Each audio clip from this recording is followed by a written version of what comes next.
Thanks for the invitation, Katja. It's a pleasure for me to come to Ljubljana. The following lecture I'm going to hold in German as well, because I'm not able to do a spontaneous translation now into English. Closer to the microphone? Okay. Is it okay like this? Yeah, now in German. Finding Something Bad About Mickey Mouse über die Arbeit im Studio D13 für Kids und Teens auf der Documenta 13. Im nun folgenden Vortrag beabsichtige ich zwei Dinge. Zum einen möchte ich Ihnen ein Kunstvermittlungsprojekt der Documenta 13 vorstellen. Can I put it deeper because it is here, like this? Zum einen möchte ich ein Kunstvermittlungsprojekt auf der Documenta 13 vorstellen. Und ich gehe dabei von der These aus, dass zeitgenössische Kunst Themen bearbeitet, die Hinweise darauf geben, was für die Zukunft gelernt werden sollte, und versuche dabei aufzuzeigen, welche Möglichkeiten ich sehe, wenn Künstlerinnen Schülerinnen adressieren. Zum anderen widme ich mich der Frage, wie unter Einbezug von Gegenwartskunst in Zusammenarbeit von Kunstinstitutionen und Schule überhaupt etwas gelernt werden kann. Dies mache ich aus der Perspektive einer ehemaligen Künstlerin, einer Kunstvermittlerin und einer Dozentin an einer Kunsthochschule, die die Erfahrung gemacht hat, dass es viel leichter ist, ins Kunstsystem hineinzukommen, als wieder heraus.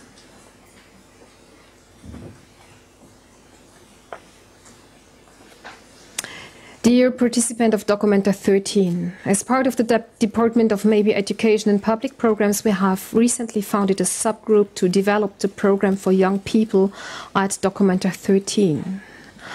As you would like to conceive this together with the participating artists, we ask for your help by briefly answering a question.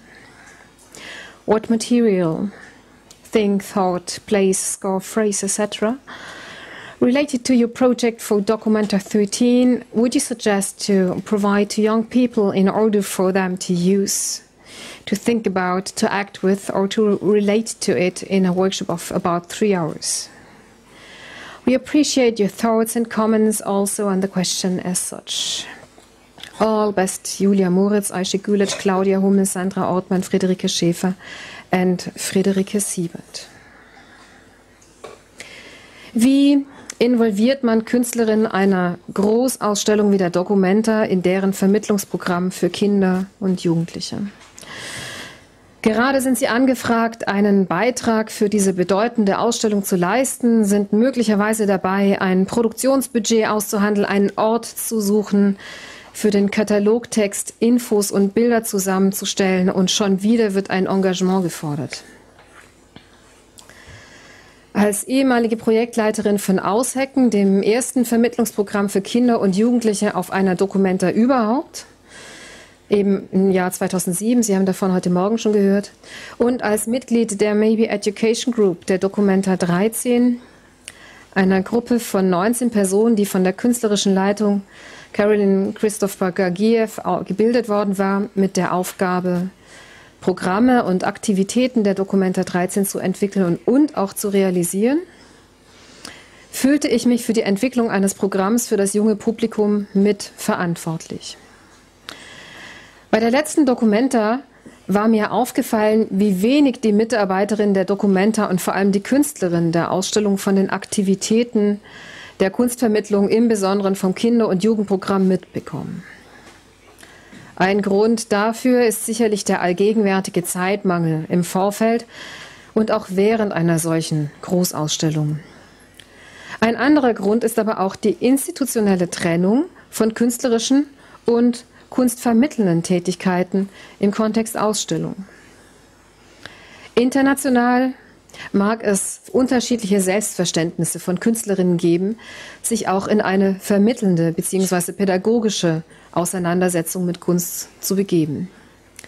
Im deutschen Sprachraum gibt es sowohl im Bereich der Ausbildung an Kunstakademien eine immer wiederkehrende Distinktionsbewegung zwischen den Bereichen der freien Kunst und der Kunstpädagogik, als auch eine sich immer wieder reproduzierende Logik im Ausstellungsbetrieb, die die künstlerische Produktion natürlich zur Hauptsache erklärt, Kunstvermittlung jedoch optional betreibt. Auch auf der Ebene des Sprechens über Kunst setzen sich diese Trennlinien fort. So zeigte Eva Sturm bereits 1996 in ihrem Text »Woher kommen die Kunstvermittlerinnen?«, wie die Worte der Kunstkritiker im Betriebssystem Kunst höher bewertet werden als die Worte der Kunstpädagoginnen.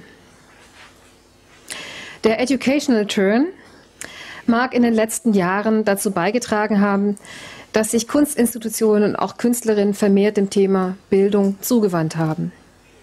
Doch heißt diese Bewegung nicht zwangsläufig, dass sich Kuratorinnen und Künstlerinnen mit den Arbeitsweisen und der Theoriebildung der Kunstvermittlung beschäftigt haben. Nach meiner Beobachtung, im Besonderen während der Documenta 12, hat die Mehrzahl der Künstlerinnen in der Begegnung mit einem Publikum, das über die Begegnung mit einem Fachpublikum für zeitgenössische Kunst hinausgeht, meist eher wenig Erfahrung. Erst recht, wenn Kinder und Jugendliche ins Spiel kommen. Ich hatte deshalb den Wunsch, die Vermittlung auf der Documenta 13 mit den Künstlerinnen der Ausstellung in Verbindung zu bringen und damit eine Arbeitsweise weiterzuentwickeln, die wir bei Aushecken bereits auf der Documenta 12 erprobt hatten. So entstand die Idee, die Künstlerinnen der Documenta 13 zu bitten, ein Ding, einen Gedanken, einen Ort, eine Handlungsanweisung, einen Satz etc. vorzuschlagen, das der oder die mit dem eigenen Documenta 13 Projekt zu tun hat und innerhalb eines 3-stündigen Workshops einen Anlass des gemeinsamen Nachdenkens, Sprechens und Handelns für Kinder und Jugendliche stiftet. Ich wollte die Künstlerinnen auf diese Weise in ein Nachdenken über die Gestaltung von Workshops für Kinder und Jugendliche einbeziehen und damit eine spezifische Verantwortung für das junge Publikum ins Bewusstsein rücken. Die Ausarbeitung dieser Idee fand dann mit einer Kleingruppe der Maybe Education Group statt.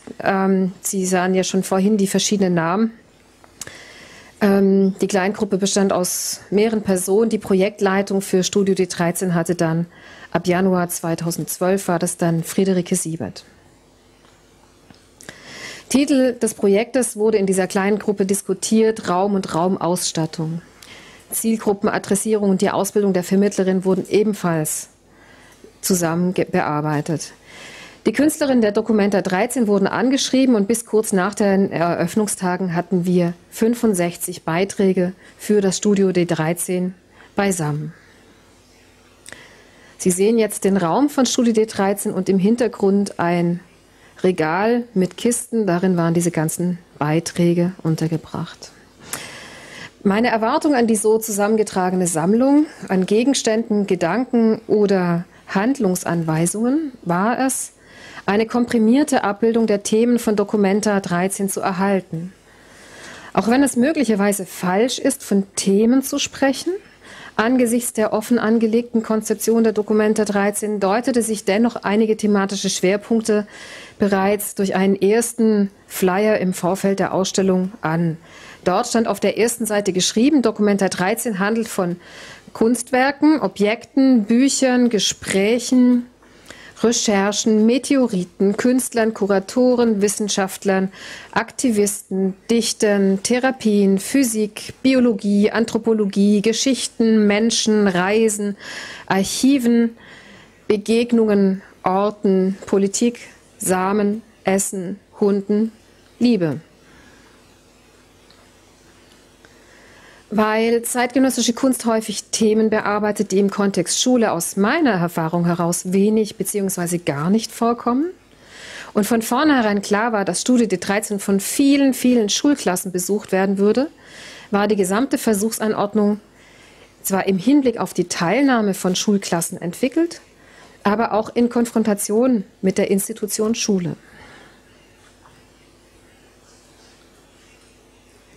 Betrachtet man die Sammlung von Studio D13 aus schulischer Perspektive als eine Lehrmittelsammlung, so stellte sich mir die Frage, wie das Curriculum dafür lauten müsste. Würde das Themenspektrum zu einer Alternative gängiger Schulcurriculae führen? Würden die Positionen zeitgenössischer Kunst der Documenta 13 Auskunft darüber geben können, was in Zukunft wichtig ist, zu durchdenken, ja gar zu lernen, wenig kritisch auf die Inhalte der Documenta 13 vertrauend und absolut affirmativ im Verhältnis von Kunstvermittlung zur Ausstellungsinstitution, fragte ich mich, kann zeitgenössische Kunst ein alternatives Curriculum bilden? Hat ein solches alternatives Curriculum eine institutionskritische Dimension? Und zwar institutionskritisch in dem Fall in Bezug auf das System Schule und dessen Fächerkanon. Carmen Mörsch und Heinrich Lüber von der Zürcher Hochschule der Künste schreiben dazu in einem Artikel in der Neuen Zürcher Zeitung im März 2010. Ich zitiere: Kunst und insbesondere die Gegenwartskunst erscheint uns aus verschiedenen Gründen ein hochgradig relevanter Fachinhalt. Sie tendiert dazu, scheinbare Gewissheiten zu hinterfragen und für Wahrgenommenes zu unterlaufen. Damit kann sie der Tendenz von Schule entgegenwirken, eine curricular erprobte Vergangenheit einfach in die Zukunft hineinzukopieren, in der Hoffnung, man habe die Lernprozesse dadurch im Griff. Die Auseinandersetzung mit ihr kann Hinweise auf die Frage geben, was und wie morgen gelernt werden sollte. Zitat Ende. Ich möchte Ihnen nun in Auszügen vorstellen, welche konkreten Dinge bei Studio D13 abgegeben wurden und zeige Ihnen nun Abbildungen dieser Dinge oder Ausschnitte aus den Antwortmails der Künstlerin und Installationsansichten der künstlerischen Arbeiten. Diese Abbildungen stammen alle aus einem Buch, das Ende des letzten Jahres erschienen ist und das Projekt Studio D13 dokumentiert und kritisch reflektiert. Die Anfrage bei den Künstlerinnen ergab ganz unterschiedliche Reaktionen. Einige Künstlerinnen äußerten in ihren ersten E-Mails zunächst eine Unsicherheit aufgrund der mangelnden Erfahrung mit Kindern und Jugendlichen.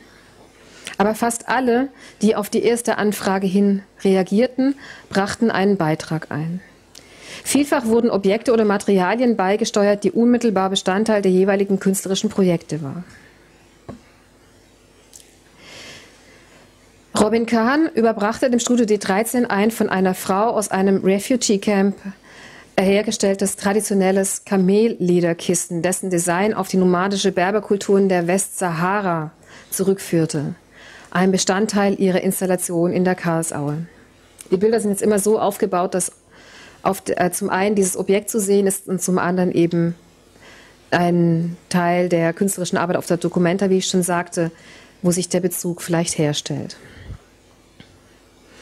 Ines Schaber, die in Zusammenarbeit mit Avery F. Gordon zu einem thematischen Schwerpunkt der Documenta 13, dem ehemaligen Konzentrationslager und späteren Mädchenerziehungsheim Breitenau arbeitete, übergab Studio D13 einen Vorhang vergleichbarer Größe und aus demselben Material wie der Vorhang in ihrer Installation.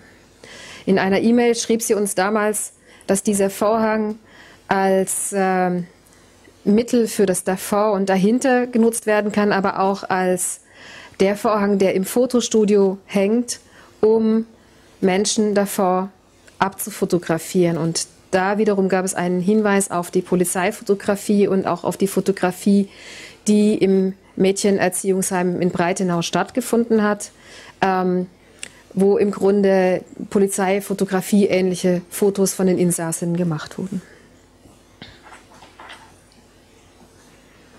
Clemens von Wedemeyer, der in einer 3-Kanal-Filminstallation ebenfalls über Breitenau arbeitete, gab uns einen Liedtext ab von einem Musikstück, das in einem seiner 3 Filme zu hören war. Ein Liedtext der Gruppe Die Fremden, einer Punkband. Der Text ist aus dem Jahr 1989.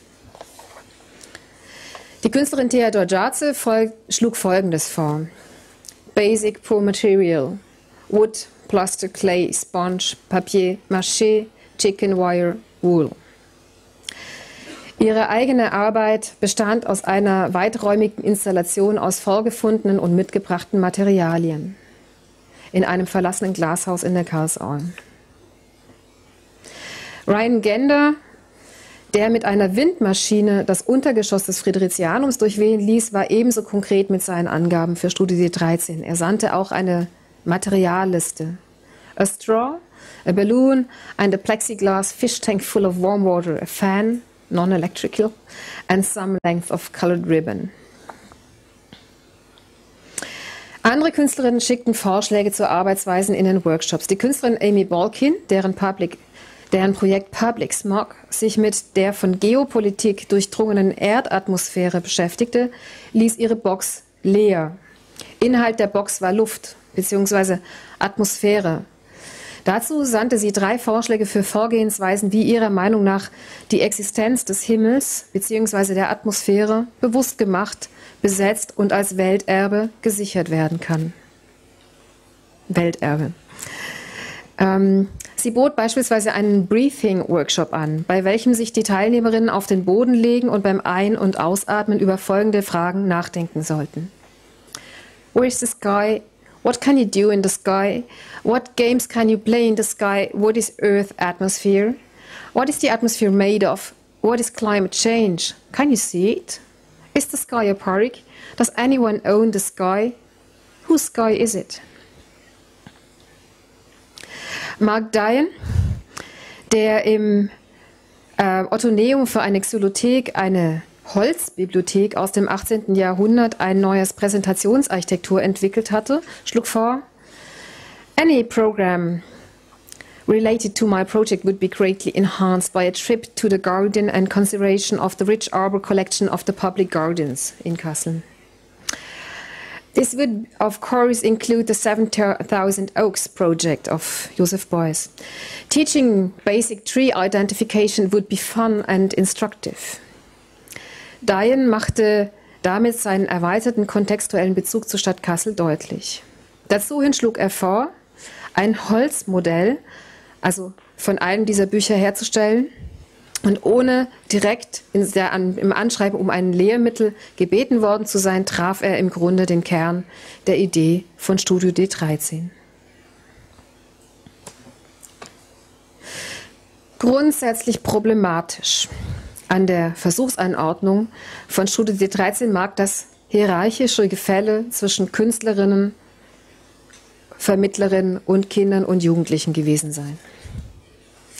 Bereits im Vorfeld der Ausstellung gab der Künstler Pierre Ig zu bedenken, dass die Geste des Gebens die Künstlerin in eine klassische Rolle von Künstlerinnen dränge, das Objekt dadurch möglicherweise zu einem auratisierten Objekt werde, das schlimmstenfalls gleich als Kunst angesehen werde und eine Distanz herstelle, die zu überwinden ja die eigentliche Absicht war.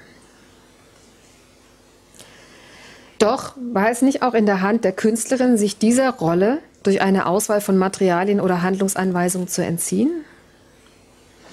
Schon während der Konzeption von Studio D13 war eine Art Forschungsehrgeiz aufgekommen, beobachten zu wollen, wie die Künstlerinnen durch ihre Vorschläge die Kinder und Jugendlichen adressieren werden. Anhand ausgewählter Beispiele möchte ich im Folgenden versuchen, einige unterschiedlichen Adressierungen herauszuarbeiten. Gareth Moore, der in einer abgelegenen Ecke der Karlsauer ein großes Gelände mit einer wachsenden Installation mehrerer Gebäude und skulpturaler Formen aus gefundenem oder gekauftem Material gestaltete, sandte uns folgende Liste. Ursa Major, Pinecone, Tin Can, Mousehole, Feather, Empty Toilet Rolls, Cement, Sidewalk Garbage Can, Weather. Kindern sind in der Regel alle Elemente dieser Liste vertraut, bis auf möglicherweise der lateinische Namen für den großen Wagen. Manche Gegenstände wie Federn, leere Toilettenrollen und Tannenzapfen werden in Kindergärten und Schulen bei Bastelarbeiten sehr gerne eingesetzt. Doch ganz einfach ist die Liste für die Gestaltung eines Workshops nicht. Die Zusammenstellung beinhaltet das Sternbild des großen Wagens, der während der Workshops nicht sichtbar sein würde. Auch ein Mäuseloch zu finden, ist keine einfache Aufgabe. Zudem führt Moore das Wetter an, das ein Arbeiten im Freien nahelegt und damit ein Reagieren auf tagesaktuelle Verhältnisse. Seine Liste provoziert durch ihre Poesie und eine darin enthaltene Unwägbarkeit. Zwar als Liste oder Reihe angelegt, widerspricht sie der Vorstellung, man könne eine Liste abarbeiten, führt sie doch vom Himmel über die Erde wieder zum Himmel. Die Kinder und Jugendlichen werden durch vertraute Gegenstände zwar spielerisch als Kinder und Jugendliche adressiert, aber auch als Menschen auf dem Planeten Erde, auf welchem die Dinge und Wesen miteinander in Verbindung stehen. Weiterhin traut er den Kindern und Jugendlichen zu, mit einer vordergründig wenig Sinn ergebenden Dingreihe umzugehen. Sie werden angesprochen als Interpretin, als Spielende, als jene, die den Sinn der Zusammenstellung erst konstruieren.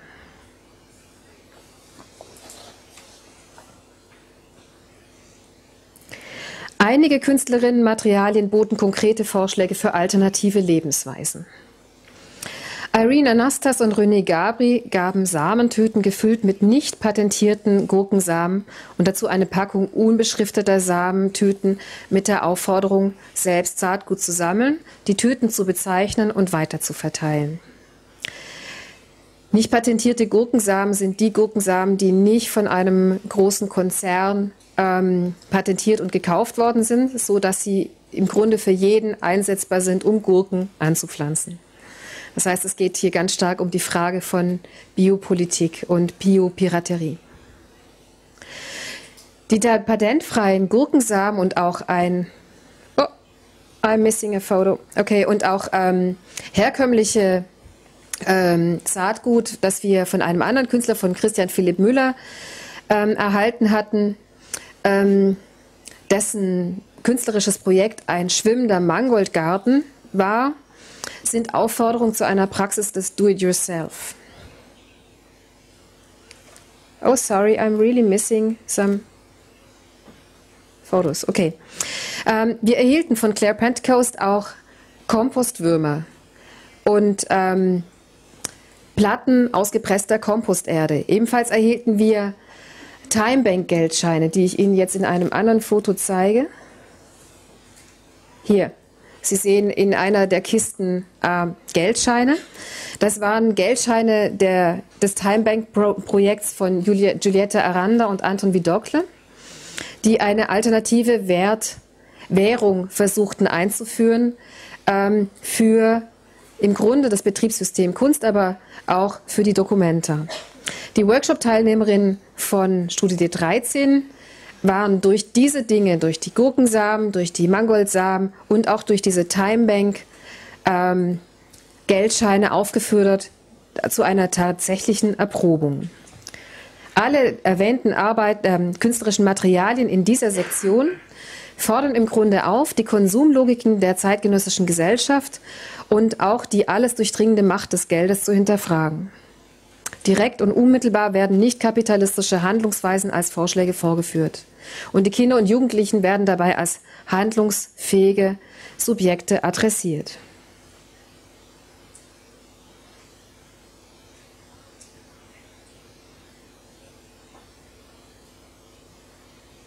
Okay, now I'm missing a photo as well.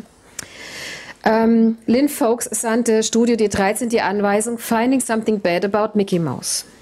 Ein Satz, der in Relation zu seinem im Fridericianum ausgestellten Diorama The Lost Frontier steht, auf welcher inmitten einer von Müll und Tod geprägten Berglandschaft im Hinterland von Los Angeles ein Mickey-Maus-Kopf auf den Schultern einer bewaffneten Figur montiert ist. Im Begleitbuch der Documenta 13 wird die Arbeit als plastisches Bild von Tod des amerikanischen Traums bezeichnet. Lynn Foulkes Vorschlag hat einen politischen Charakter. Er fordert zur Dekonstruktion dieser weithin positiv besetzten Comicfigur auf, eben Mickey Mouse, die Kindern vorwiegend in ihrem Privatraum, beim Einkaufen oder im öffentlichen Raum bei Freizeitveranstaltungen bzw. in Freizeitparks begegnet. Seine Anweisung führt damit direkt in die Dekonstruktion westlichen Lebens und gerade auch Dekonstruktion des westlichen Privatlebens und zur Befragung von Weltordnungen, die sich bereits im Kinderzimmer abbilden. Im deutsch-deutschen Kontext mutet der Satz wie sozialistische, antikapitalistische Propaganda aus längst vergangenen Zeiten an. Mehr als 20 Jahre nach Mauerfall scheint sich nämlich diese Position in die gesellschaftlichen Reservate Comic- und Kunststoffkritischer, anthroposophisch geprägter Familien, Kitas und Schulen zurückgezogen zu haben. Nächstes Beispiel. Eine ebenso große politische Dimension bieten die Vorschläge von Maria Theresia Alves an, das Land Namibia im Kontext der deutschen Kolonialgeschichte und das freie Reisen als junge Europäerin in ehemaligen Kolonien zum Thema eines Workshops zu machen. Also sie sandte uns eine E-Mail, wo sie dann eben vorschlug, das Land Namibia zu nehmen. In der postkolonialen Pädagogik wird in Bezug auf die Kolonialgeschichte Europas eine Arbeit der Bewusstmachung der westlichen qua Geburt erlangten Privilegien formuliert und gefordert. Kritische Kunstvermittlung macht sich dies zum Teil ebenfalls zur Aufgabe, indem zum Beispiel kritische Weißseinforschung oder die Problematik des Eurozentrismus im Betriebssystem Kunst Einfluss auf die Entwicklung von Theorie und Praxis nehmen.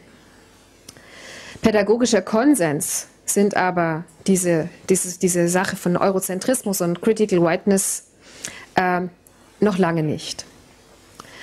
Beide Künstlerinnen, Lynn Foulkes und Maria Theresia Alves, bieten mit ihren Versuchsanordnungen etwas an, was in den Bereich der politischen Bildung gerechnet werden könnte. Sie sprechen die Kinder und Jugendlichen als politische Subjekte an.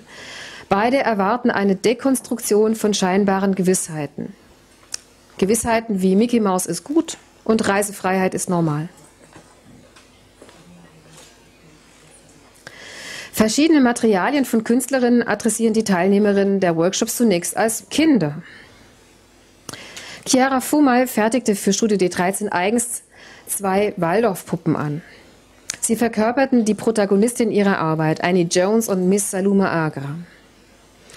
Fumal hatte sich für die anthroposophische Puppenversion entschieden, weil eine Inspiration für ihre Documenta 13 Arbeit die Mitbegründerin der Theosophischen Gesellschaft Helena Blavatsky war, bei der Rudolf Steiner, der Begründer der Anthroposophie, als Sekretär gearbeitet hatte, bevor er sich der Entwicklung seiner eigenen Anthroposophie widmete.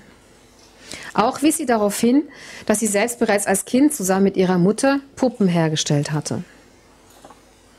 Sie irritierte die Teilnehmerin von Studio D13 nun also durch eine ein Kleid tragende Puppe mit Bart und stellte damit die Frage nach Genderkonstruktion.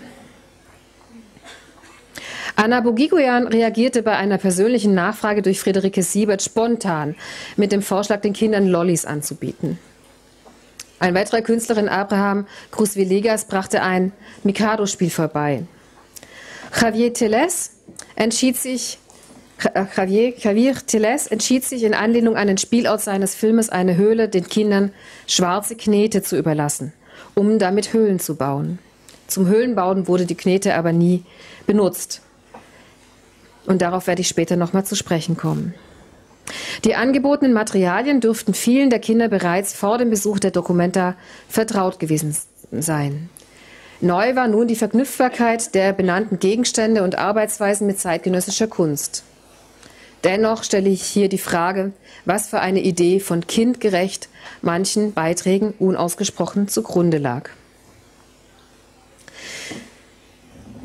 Diese wenigen Beispiele reichen leider nicht aus, um etwas Allgemeines über die Adressierung von Kindern und Jugendlichen durch Künstlerinnen ableiten zu können. In der Tendenz zeigt sich, dass Geste und Material der Vermittlung mit der jeweils eigenen Arbeit verbunden war und häufig auch eine ähnlich komplexe thematische Auseinandersetzung anboten, wie sie den künstlerischen Arbeiten der Documenta 13 ebenfalls zugrunde lag.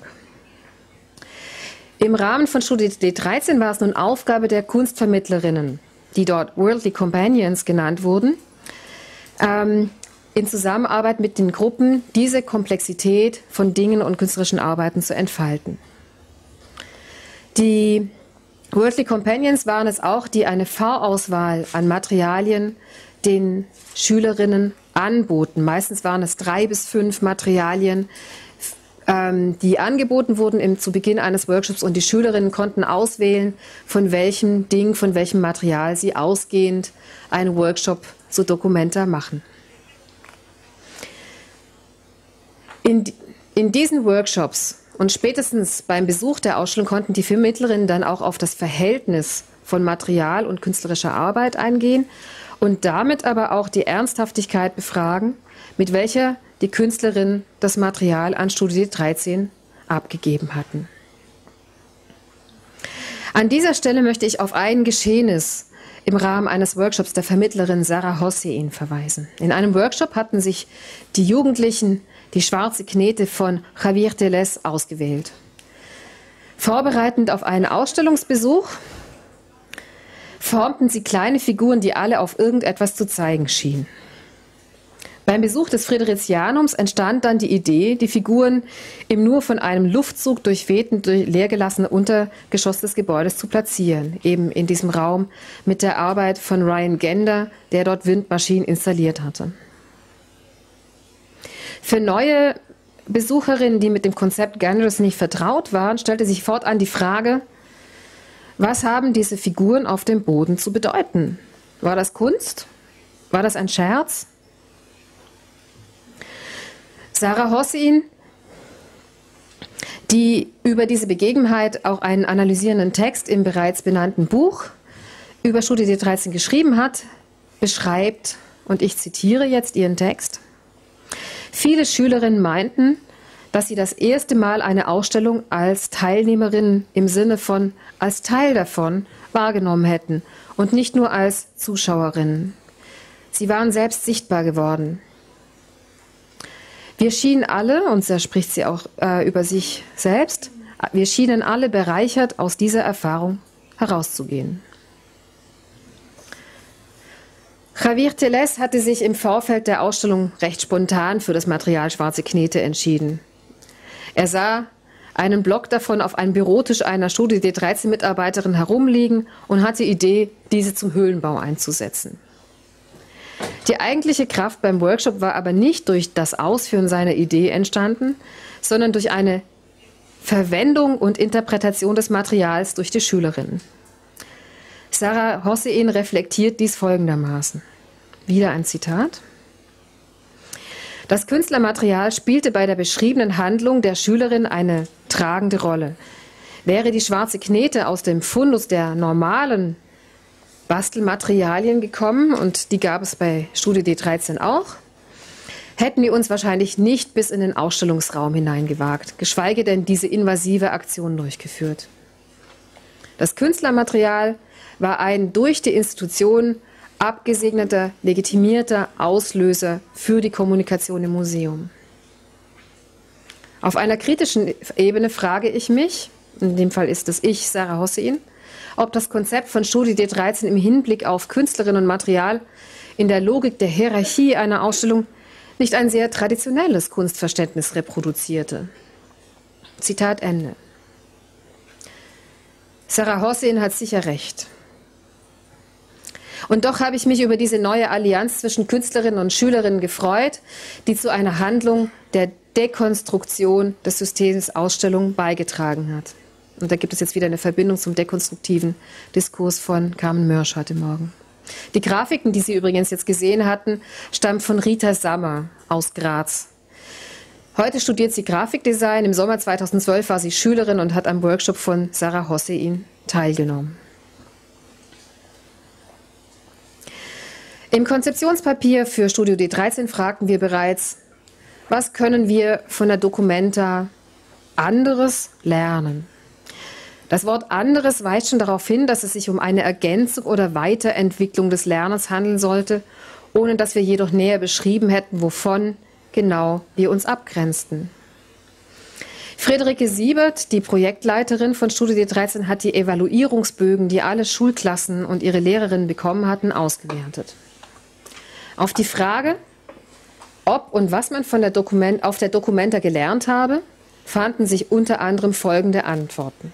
Ich zitiere: Kunst kann vielfältig sein. Kunst ist überall und wird auf verschiedene Arten dargestellt. Kunst ist alles, was man als solches bezeichnet. Wind ist Kunst. Kunst muss nicht immer schön sein. Kunst ist das, was man als Kunst vermittelt. Man kann aus allen Sachen Kunst machen. Aus kaputten oder zerstörten Dingen kann man Kunst erschaffen. Kunst interessiert mich nicht. Moderne Kunst hat für jeden eine andere Bedeutung. Manche Schmetterlinge leben nur einen Tag. Man kann mit der eigenen Stimme Musik machen. Dieses Ergebnis stimmt mich doch sehr bedenklich. Erinnern Sie sich an meine Bemerkung ganz am Anfang des Vortrags, dass ich die Erfahrung gemacht habe, dass es leichter ist, in das Kunstsystem hineinzukommen, als wieder heraus? Auch wenn sich durch die thematische Breite der Studie D13 Lehrmittel eine Andeutung eines alternativen Curriculums für mich ergeben hat, haben die meisten Schülerinnen doch in erster Linie etwas über Kunst gelernt. Auch das Beispiel von Sarah Hossein unterstreicht das. Also noch einmal. Wie kann es gelingen, zusammen mit Schülerinnen in der Auseinandersetzung mit zeitgenössischer Kunst an virulente Themen und Fragestellungen unserer Gegenwart heranzukommen? Wie können wir über die Auseinandersetzung mit zeitgenössischer Kunst tatsächlich etwas erfahren darüber, was für die Zukunft gelernt werden sollte? Ich versuche jetzt einige Überlegungen zur Beantwortung dieser Frage anzustellen, indem ich die Gegebenheiten der Studie D13 kritisch hinterfrage und indem ich auch einen Blick auf die Logiken des Systems Schule werfe. Erster Punkt. Es braucht Zeit für die Zusammenarbeit mit Schülerinnen. 3 Stunden sind zu kurz. Einen Kunstmachtapparat wie die Documenta zu erschließen und sich so anzueignen, dass dabei mehr als eine Idee über Kunst herauskommt, dauert viel länger. Zweiter Punkt. Documenta wird medial als wichtiges Kunstereignis angekündigt. Schülerinnen möchten natürlich dieses Kunstereignis erfahren. Das heißt, die Erwartung an die zu machende Erfahrung wird auch geprägt durch die Medien. Dritter Punkt. Schule ist organisiert in Schulfächern. Eines davon heißt Kunst. Die Trennlinien, die zwischen den Schulfächern verlaufen, machen es nicht einfacher, dafür bereit zu sein, im Rahmen einer Kunstausstellung etwas über Kolonialgeschichte oder Gurkensamen zu lernen. Vierter Punkt. Neben der Erwartung, die sich durch Medien- und Kunstunterricht entwickeln, reproduzieren Schülerinnen auch die Erwartungen ihrer Eltern. Und je nachdem, wie sie sozialisiert sind, je nachdem, wie sie für sich eine Haltung, dass Kunst hier etwas angehe oder eben nicht, entwickelt haben, kommen sie an Kunst heran oder nicht oder über die Kunst auch wieder über diese hinaus. Fünfter Punkt. Die Idee, dass es für Schülerinnen über Kunst etwas zu erfahren gäbe, das in die Gesellschaft hineinreicht, ist eine Idee von Kunstvermittlerinnen. Dies muss dann offensiv in den Workshop kommuniziert werden, damit sich der Fokus der Schülerinnen auch darauf richten kann. Sechster Punkt. Künstlerinnen über Dinge in die Anliegen der Vermittlung zu involvieren, ist ein erster Versuch. Künstlerinnen mit der Entwicklung eines alternativen Curriculums zu betrauen, wäre ein nächster. Siebter Punkt. Was da noch zu tun wäre, ist, die Lehrpläne der Schulen gemeinsam mit Künstlerinnen respektive Kunstvermittlerinnen und Lehrerinnen auf die Fragestellung der Anschlussstellen zu den künstlerischen Themen hin zu durchforsten. So gelänge es vielleicht auch, dass die Geschichte- oder Physiklehrerinnen mit ihrer Klasse einen Ausflug auf die Documenta machen. So würden sich auch die beiden Kanons, jener der Documenta und jener der Schule, nicht nur gegenüberstehen, sondern gemeinsam ein drittes bilden. Einen dritten Lernraum in Überschneidung oder auch zwischen den Institutionen Schule und Documenta. In einer Forschungsarbeit von 2008 bis 2010 habe ich zusammen mit meinem Kollegen Michael Fehr und einem Forschungsteam 11 sogenannte Patenschaften zwischen Kulturinstitutionen in Schulen beobachtet. Wir untersuchten dabei, wie es diesen beiden Institutionen gelingen kann, miteinander zu kooperieren. In einer der untersuchten Kooperationen, die aus unserer Perspektive ziemlich gelungen war, wurde ein neues Schulfach erfunden. Aus der Kooperation einer Sekundarschule und dem Museum der Dinge in Berlin entstand der Lernbereich Dinge. Dort wurden Projekte von Schülerinnen verwirklicht, die sich aus der Überschneidung des Schulcurriculums und der musealen Sammlung ergaben. Und vielleicht wäre das nun der Wunsch für die Gestaltung einer Vermittlung zwischen Schulen und der kommenden Documenta. Die Erfindung eines neuen Lernbereichs. Vielleicht den Lernbereich Gegenwartsfragen. Vielen Dank.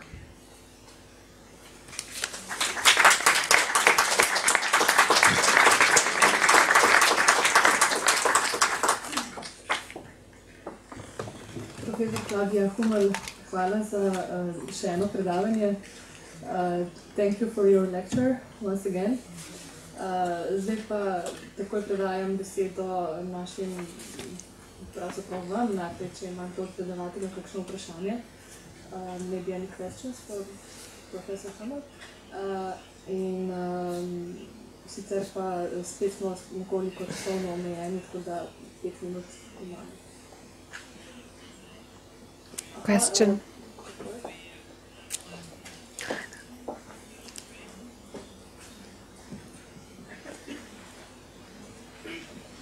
Hi, thank you for this inspiring lecture. I think you really did achieve a lot in Kassel. I mean, with the first Documenta, which was like the first educational program, was really like a pioneering program for this sort of big manifestation as the Documenta is. And I found also a bit elaborated the second one, so it's more focused. I think it's really, you made a progress as well as a team, I think. But my question would be that you were somehow very much closely related to this conception, following the education program. And I wonder, do you have any feedback or do you have any idea what it meant for Kassel and its local surroundings? Is there any impact, of this sort of intensive working with the public? I think that maybe, this is my idea, that maybe 50% would be the local public, especially the school children, even more, yeah. So I wonder if there are any feedback, or if you also feel this sort of, I can't find a responsibility for what's going on now or what will happen. Would be there any difference in the next Documenta or something? I try to answer this question now in several steps. Concerning the surrounding of Kassel, in the very first Documenta where I worked in 2007, it was the experience that the parents learned that there is this possibility to bring their kids to Documenta, so they brought them not just once, they brought them 3 times, because on Saturday morning there was market and they went to the market and they brought us the kids because they found out we have always different programs. So there was a learning moment of how to use Documenta for yourself. Then, as one consequence, gallery education program was installed after the Documenta 12 in the Fridericianum, where the Art Association of Kassel is based.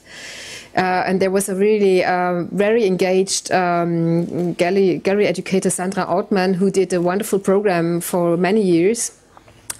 And as far as I know, it was mainly Documenta itself who learned about gallery education, because in the very beginning, when I started to work, Bernd Leifeld, who was the chief, the manager of Documenta, and I quote this because he's doing it. He's telling this story himself. He said, "Documenta time is grandparents' time. That means you bring your kids to your grandparents and you go to Documenta and see it alone, so it is silent in the exhibition hall." And he learned a lot about the necessity and the possibility to work with kids and young people. So it was mainly him who insisted on having a Kids for Young People on Documenta 13. But in Documenta, there is this golden rule that the artistic direction has the possibility to decide and to define and to create each Documenta new. And there's no obligation now for the next one, for Adam Szymczyk, to have a gallery education program or a program for kids and teens. It is up to him to decide if it is a necessity for him or not.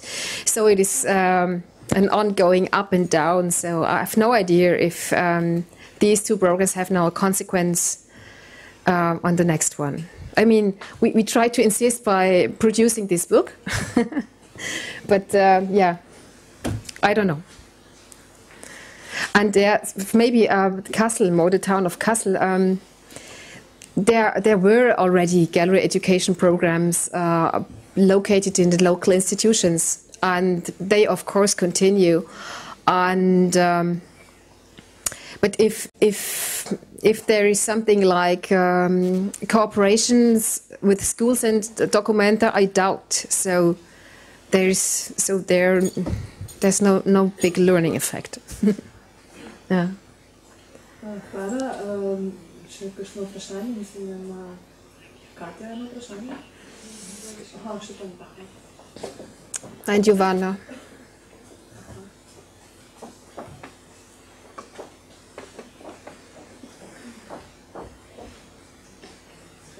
Yes, thanks a lot. I found your elaboration afterwards really significant and amazing, and also including this elaboration of children. So I think with these worries about hierarchy, which sneaked in without being planned, so I think it was worth using this method as we could see by answers of the children at the end. In that sense, it had really interesting direction. But I wonder if you could use that potentially collected like 60 or something objects or 65, poems and so on, to use them. Wasn't that enough material to make a chaos? To start something completely new again, in the sense not to use only 3 materials to 5, and I don't know, before or after connected artworks, but maybe you had this beautiful big space to use, maybe just give them all and see what happens, and afterwards maybe when they see they chose these 6 elements, then to be faced with these artists' statements and artistic works, and maybe then, if there is time, to do it again with the same material, some creative process, just to know what you think about it. Wonderful idea. The thing is, in this big space, we're 4 groups working parallelly to each other. So there were 4 worldly companions or 4 gallery educators working with 4 groups of 15 students.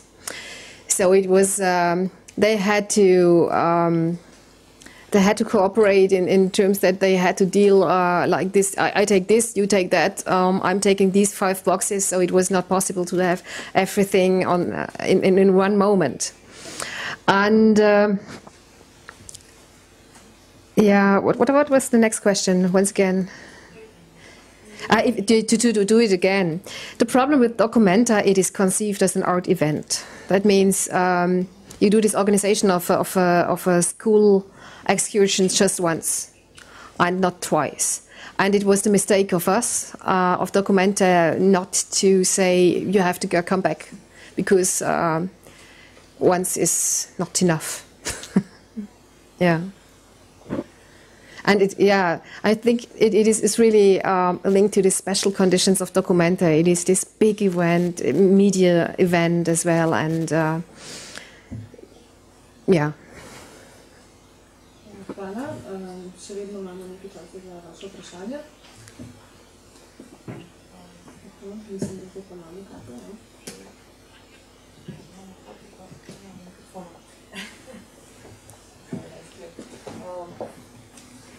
I'm not going to ask you a lot about methodology that you used at Documenta.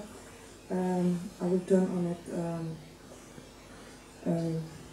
You briefly presented program Kulturelle Bildung in Berlin. And my question is, what kind of existential consequences did have or is having this program for artists as also different kind of group that are integrated in this program? Okay, that is a really big question, Katja. So, but we have to hear it. Yeah? Okay. The program Kulturelle Bildung, this last thing I mentioned, you mean? Yeah. the consequences for artists and schools. Yeah? And museums. Existential. Financial. Okay. Really another topic. In Berlin, in 2007, a huge wave of cultural education started under the term kulturelle Bildung. It is finally the second wave in Germany to do those kinds of things. But now it is like bringing artists into schools and having cooperations between museums and schools seems to be the key to help schools through the actual crisis. Because in Germany, schools do have a big shock at the moment. It's the so-called PISA shock. Because in PISA, the German schools were beurteilt, were judged as not really good. And that was hard for Germany. So the idea is now to involve cultural education as one solution for bringing into schools new methods of learning, new subjects, and new ideas for teachers, mainly how to organize differently or develop lessons or the school week. So they installed a lot of partnerships between museums and schools. I mean, it's always based on the free will of the people. So they go into cooperations and they try to work with each other. And in the same time, the town of Berlin spent a lot of money for cooperative projects between museums and schools, including artists. So we have 1.5 million euros, which is a lot for the town of Berlin to do those kind of projects. And the way the money is distributed is you have to apply for it, and always in a cooperation. That means a teacher and an artist have to apply together for a project which is then done in a school, or the museum, or the gallery educator and the teacher. The consequence is that a lot of teachers now include artistic projects in their in schools. A lot of artists working in that realm, but now it was installed. The fund for the money was installed in 2008. Now we are 2014. People get tired. That means we have a lot of experiences in projects, but there is no structural development to include those artists in school, or to include the cooperation of museums into schools. So we are just in front of the discussion: how can we structurally cooperate or structurally change the situation? Therefore, it is not the free will of the teachers to do this. The precarious background of artists to hold this. And in this research we did, we found out that it is absolutely necessary to implement those cooperations and those projects in the structure of schools and museums as well, because without the implementation of the structure, it can be over in 1 year, because everybody is tired, or the money is run away, or is going out, or the next fashion is coming. So we found out that it is necessary that if we speak on the level of museums and schools, they have to, now I missed the word in English, they have to create a strukturelle Koppelung. This is a word of system theory. They have to do an alliance in the structure. That means they have to create new lessons to cooperate. They have to implement in the time schedule the cooperation with the museum. The museum has to provide a space. The museum has to provide resources. The museum is not doing this as an additional thing. It is one of the core tasks of the museum to do these cooperations with schools and so on. And yeah, that's just the situation at the moment. The question how to create those structures, to have those cooperations, to have all kinds of artistic activities in schools. Yeah, could this? Yes. That is also an interesting question for further discussion groups tomorrow. Is this model suitable also for Slovenia? Actually, we don't have such external projects yet. Yeah, money is always a big question. I mean, yeah.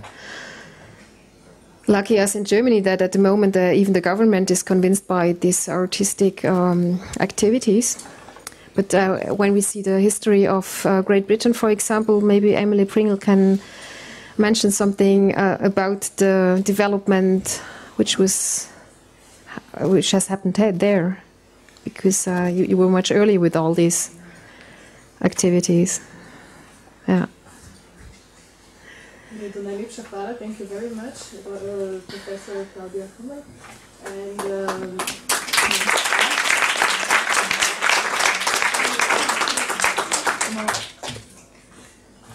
na tem mestu smo že kar precej zarezali v naš čas namenjen kosilu, tako da bi lahko samo še zaželim dober tek in se dobimo tudi ob